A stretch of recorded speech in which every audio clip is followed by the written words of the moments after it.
I'm just trying to figure out. I'm fine. Thanks for asking. I'm just trying to figure out how I can organize Final Cut here in a way so I can watch the chat at the same time while I'm doing some editing. Let's see if I can use this one. Then I just need to.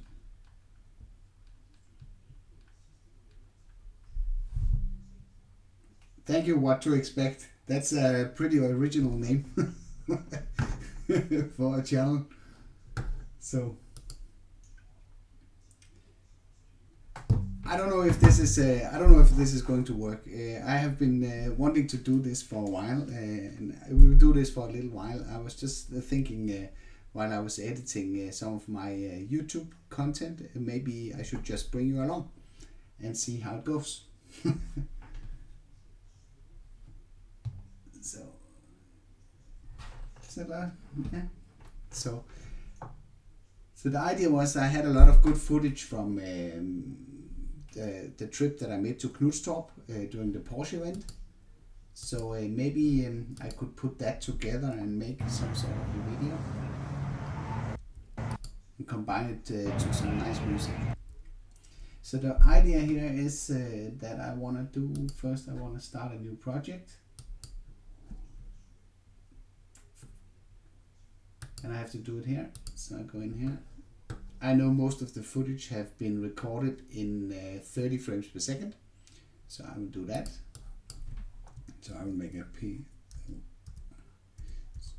Porsche event Knudstorp. This will also give you a little insight in the workflow. The gamers, they do this all the time. They sit and chit chat to the camera while they're doing their games. So I thought I could do the same. So let's do a 1080p video like that.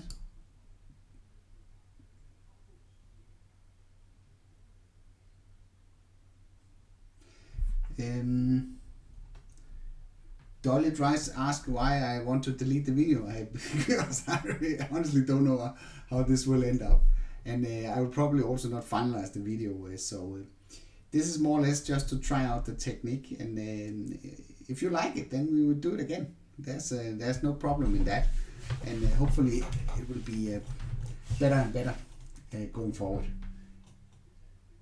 So one of the things that could be nice is when we get this going is that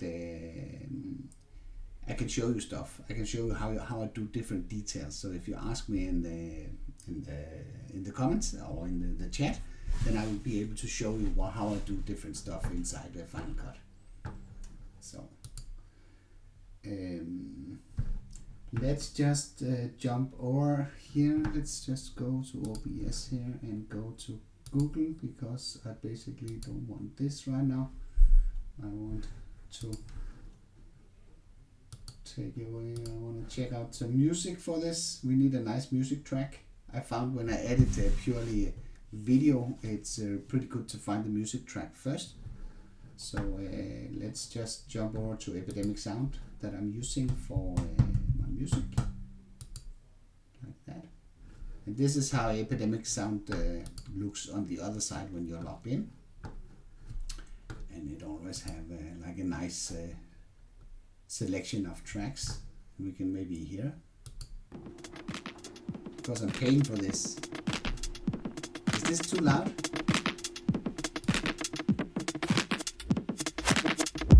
Can you still hear what I'm saying?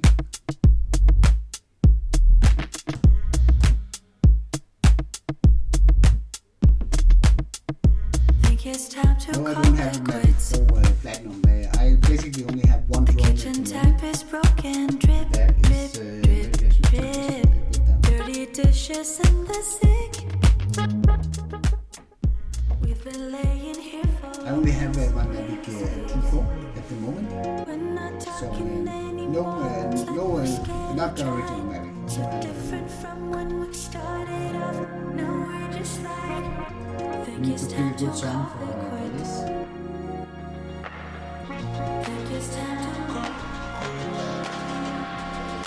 to take me back to Mexico. That can't cook.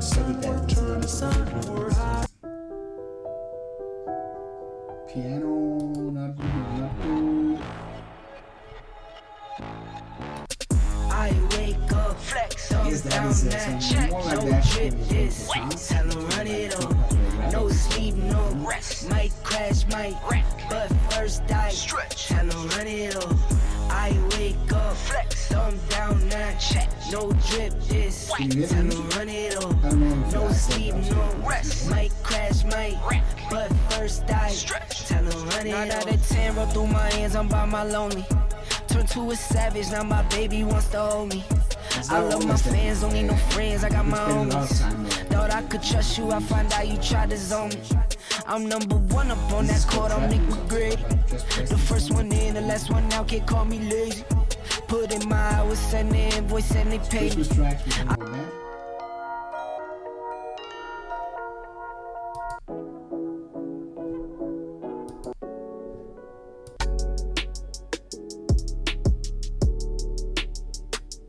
If you look down here, there's a lot of passages that can help when you're gonna sync up and sync your clips to the beat.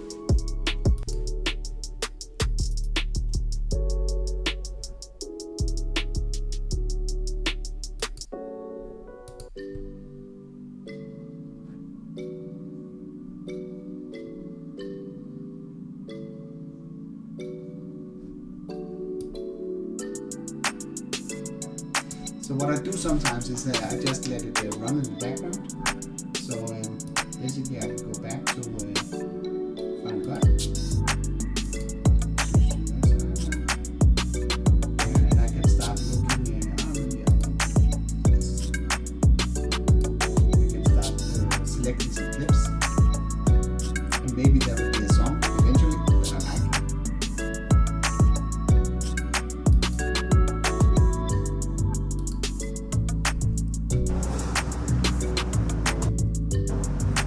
The footage is pretty rough here.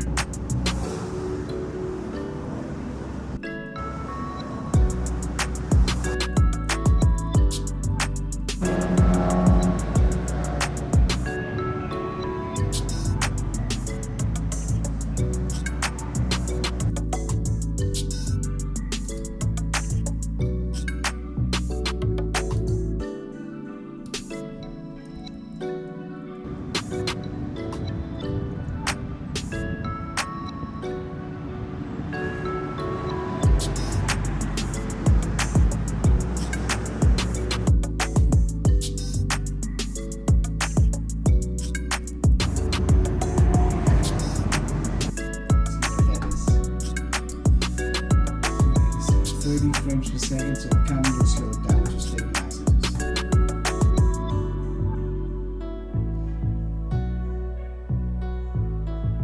While we're here and messing around, I want to show you there's some pretty cool drone footage.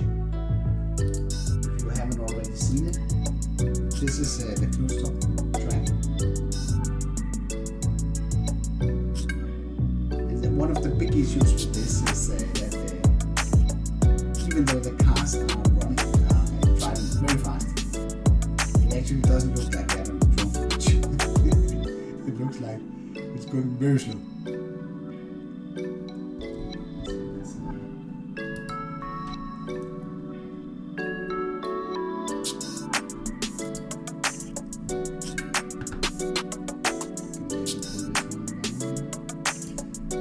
And this is the lumimetry scopes, and in this you have up here you have all the light areas in the picture, and down here you have the dark areas.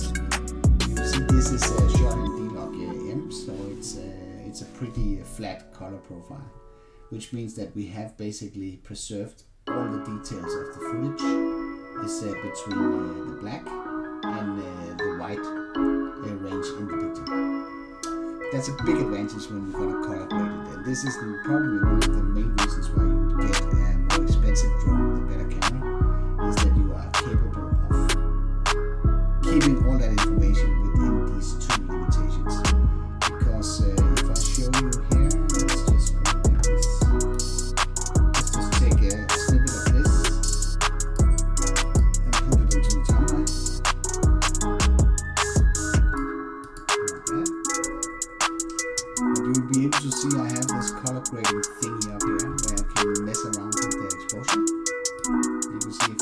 push this one down, the chart will go closer to the black area, and at some point it will start to chop off the information and basically lose the details in the picture. And the same goes in the other direction. That's when you start to see these blown out highlights. So you want to keep your footage within these two limits. You can adjust a little bit on the midterms, depending on how you want it. And then we can apply a lot and we can do all sorts of stuff. But this is not now.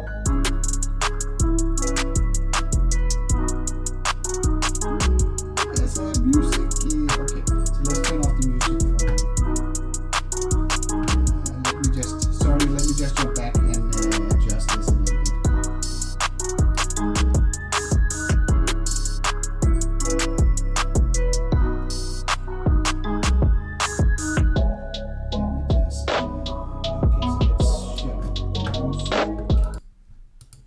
Okay, so now taking away the music, and when you film on a racetrack like this, I hope it's better now.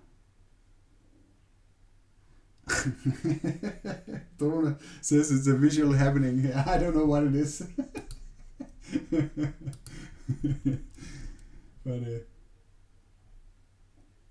But you really gotta think when you're out there. You gotta think about compositions. You gotta think about how to do this, this and that. So it's pretty awesome if you control your camera and you know your settings, and so you can concentrate on the compositions instead. So So look at this. This is like a half EU. It's that can be used for a lot of stuff. And let's go here.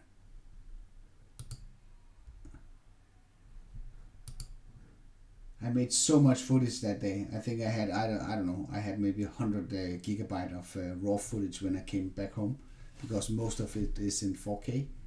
So. So let's see here, there's some of the more interesting shots where I try to get close to the racetrack. I was not allowed to fly over the track actually. This was the only limitation that was that day, is that I was not allowed to fly over the track where the cars are. So what I tried to do here I was trying to sort of synchronize the motion. So I was flying backwards when the cars were approaching.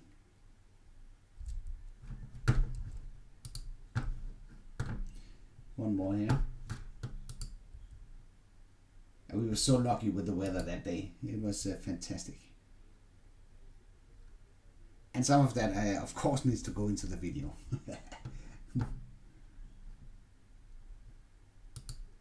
Let's see there. Panning, that's an awful motion. It's okay. I know I did that pretty fast there, but the panning. There's no drone that can pan in a decent way, I think.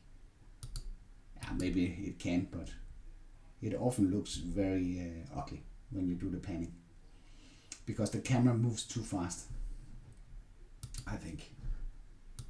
Let's see what we have here.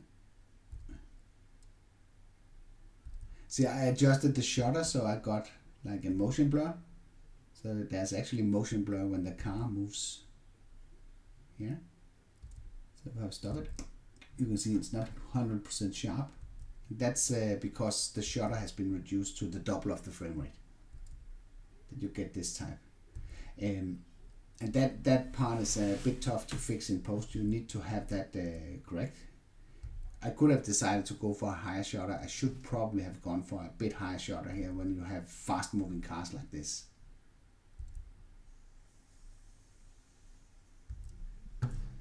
Let's see what else we have. The big challenge here when you do a video like this is to build a story. And this is, to be honest, something that I really struggle with and I want to be better at, is to build stories around my footage. Because right now this is just random footage organized from the beginning to the end. Where I shot everything that I could think of that would make I could use as good B-roll. Let's see what we have here. This is where we were located when we were filming. I was trying to follow the cars. Got a little close there. Couldn't go much further onto the track. The problem is that these are private owners of the cars. That is part of this Porsche Sweden that arranges this, I think, a few times a year. So Porsche owners, private individuals, can go there and they can test out their cars. And so it's a private event, so that's not why we are not allowed to do all sorts of stuff there. Let's go down here, see what else we have in the bucket of shots. Oh yeah. That was a tricky one. So one thing we could do with this clip is, of course, it'd be kind of stupid to fly your drone over like I don't know how many cars there are, 20, 40 cars at $100,000 each or something. So I was actually flying over this part here, and what you can do, because it's 4K and if the final footage is only going to be 1080p, then you can crop it in so it basically looks like you're flying on top of the cars. Let's just try that for the fun of it. So we have something like this. So I just cut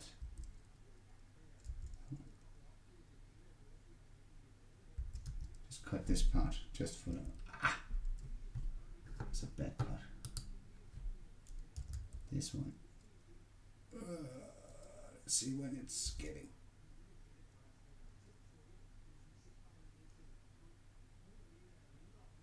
So like that. That would be a nice clip for a video. So if I just pick that one down on the timeline here.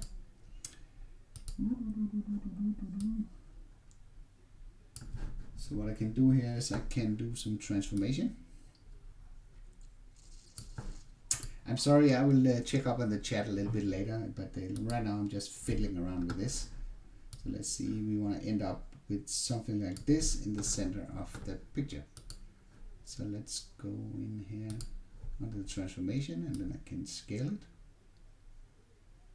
And because it's 4K, I should be able to scale it to 200%. Maybe that's too much. Maybe that's too much. So let's do like 150, like that. Then I can adjust on the X and Y up here, the position of the picture. So now it basically looks like the drone is on top of the cars. So if we play it.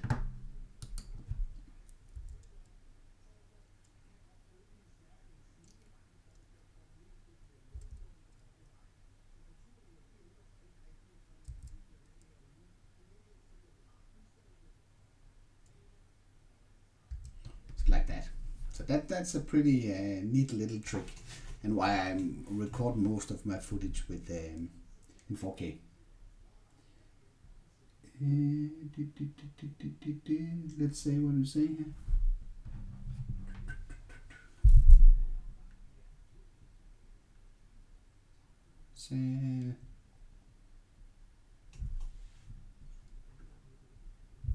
So I should fix the voice a little bit more. Let me try that. It's just my family is sleeping, so I'm not trying to yell like a madman in the microphone. Let's see what I can do. Oh.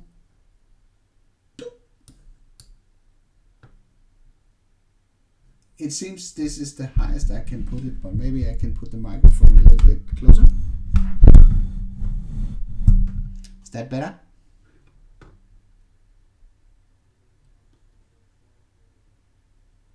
No. Let's just check the chat here a little bit. Yes, I have ND filters on there. I actually use the ones from Freewell. I just got a variable set of ND filters, and I am really happy about those. They go from 2 to 5 stops in one of them, and then there's one that goes from 6 to 9 stops. So I basically only have 2 filters when I'm out filming, so I can just adjust it on a little dial in the front of the filter for the level that I want. And that is pretty convenient, I would say. And yes, I'm flying the Mavic 2 Pro. I would love to have a zoom as well. I'm so disappointed that DJI never made it so I could switch the camera. I would easily have paid extra to have both camera solutions available. I think it was an error or a really wrong decision they made not making this camera swapping thing. For us consumers, it would have been a great benefit. We could just swap the camera depending on the situation that we are in. Ha! Sean! Sean, you're airborne. No drone flying on the plane.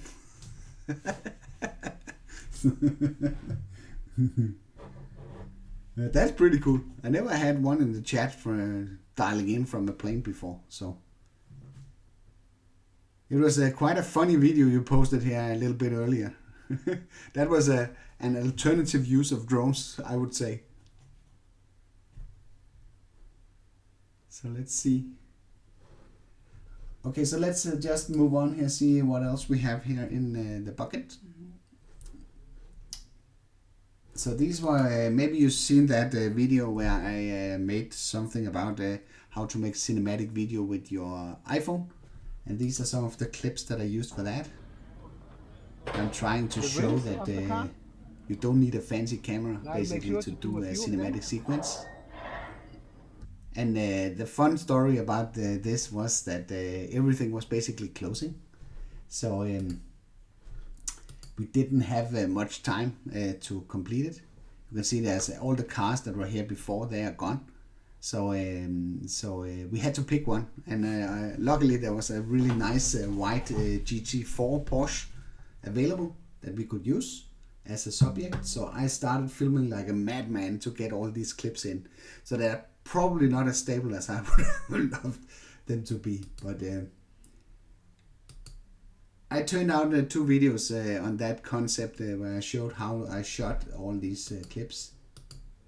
And the clips here are basically filmed with the Osmo Action, and I had my good friend Moreno help me film it while I was flying around the car trying to capture this. And in the end, the guy came. Let's see if we have it.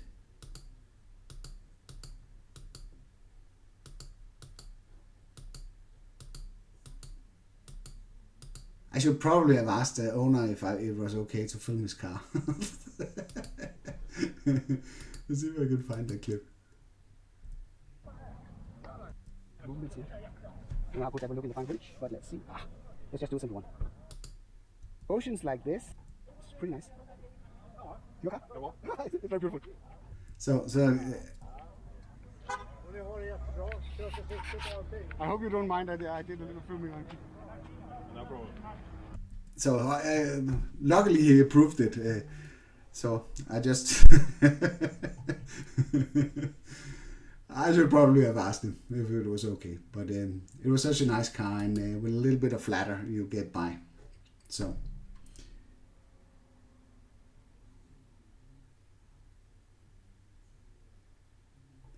let's see what else we have here. This is from the actual race.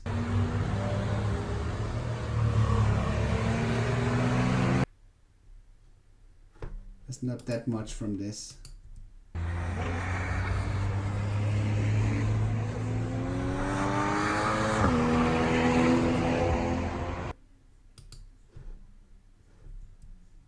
Oh, these are just pictures. Then I did a long interview. Welcome to the channel. With Andy. Thank you. Maybe you would take this chance to introduce yourself. And here I just want to show you something. It's sometimes when you don't prepare, it's it's pretty clear that the interviewing is not sort of my strong side. So there was a lot of learning in that. And one of the things that you can see here is the way that we shot this was completely hopeless because we are not at the same level. I had to use a shotgun mic that was positioned in one side of the bench, and so the audio was uneven, so it was an absolute nightmare to edit this afterward to get it right. So what I ended up doing was that I basically cut parts of it. So in this case I cut myself out, and then I magnified Andy, so it was sort of him that was in the center, so I could sort of switch when each of one were talking. So that was I think that I will do better next time. At least that will make it a lot easier for myself to do this. But the video turned out nice, and you have responded very nicely to it. So yeah, could be fun for you guys sometimes to know the struggles that goes behind producing these videos. They sometimes look very, very simple when you do them, but depending on the work that you put into it before you start is very decisive how much work you're going to have afterward. But I guess that comes with experience.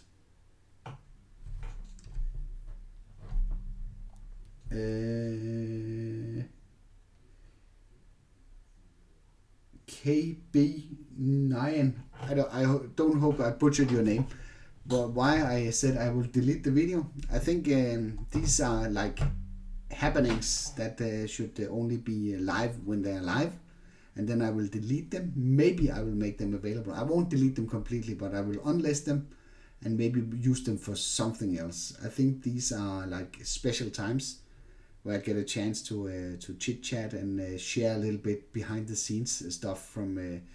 I'm spending a lot of time behind the screen here and editing, so it's kind of fun to be able to talk a little bit about this in maybe not such a structured manner that it's like a tutorial where everything is cut and all the breathing and everything is cut out of it to make the pace fast. And in this way, if we do a few more, maybe you have started yourself doing editing, and maybe you would have some questions, and I could sort of show you it directly in the software how I do it. I don't have the answer to everything, but then I could write it down and maybe investigate it, and we can cover it on the next live stream, more or less. So it's so that was sort of the idea. The only thing that was planned with this type of event is that I wanted to do it because I thought it would be fun to sort of include you a little bit more in this. So yeah. So I haven't really shaped the format completely yet. So and also it's a bit hard to work at the same time while you're talking. So. Oh, these are this is these clips are shot with Andy actually shot those, and he was using like a 400mm telephoto lens, and that in that way he could get some pretty awesome shots. Let's just play these.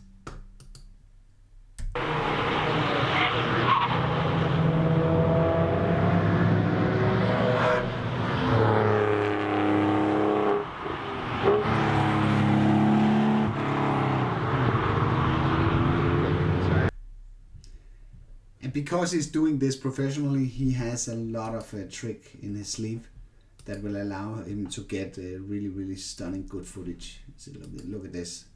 And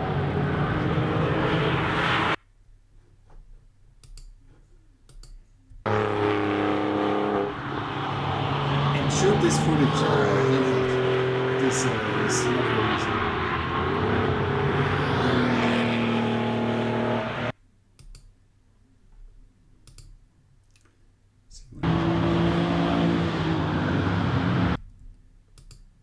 And it's so cool because he actually does this for a living. He's He's traveling around to all the racetracks around Sweden, Denmark, Norway, and filming stuff for clients.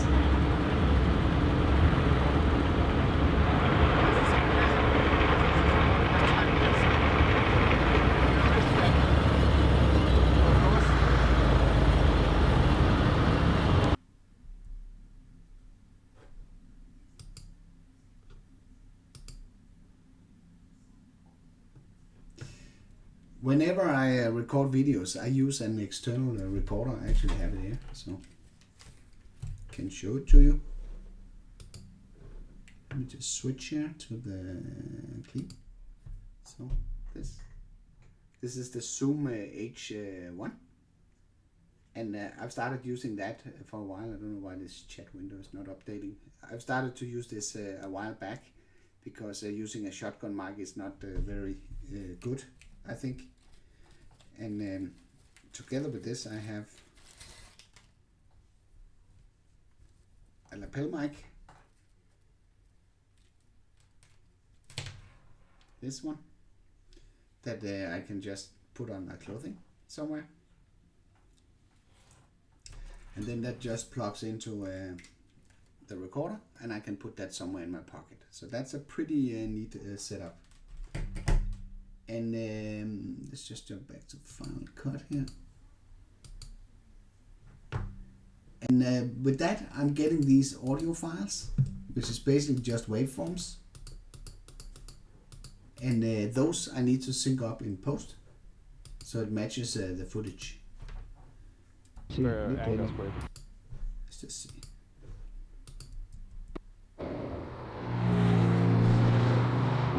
Now these clips are a bit unorganized, but I could show you, I will prepare that for next time we do a session like this, how I sync up these external audio tracks with the main track. Maybe I can just show you up here. Let's see, here is one that's called test. Should have one that is better somewhere.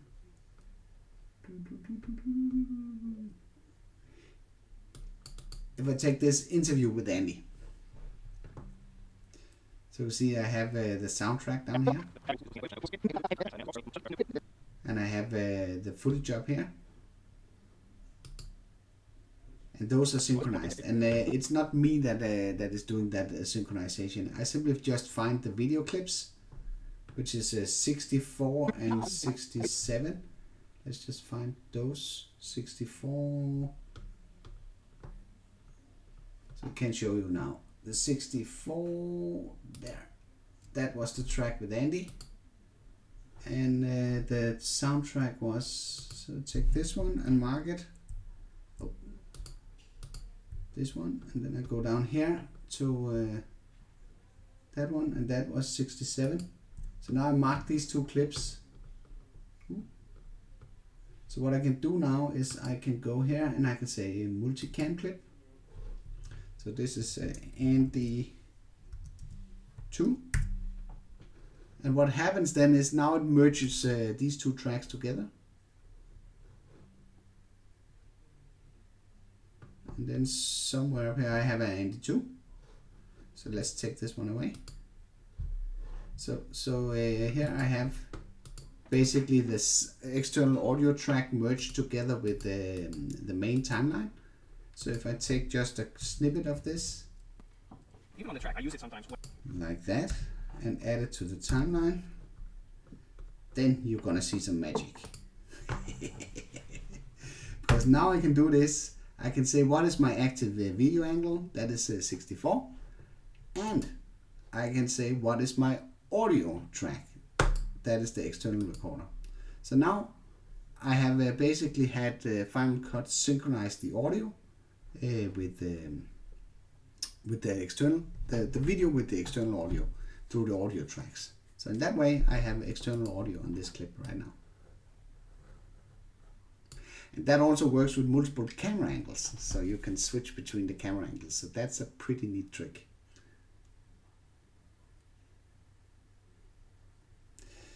So I've been on here for half an hour now.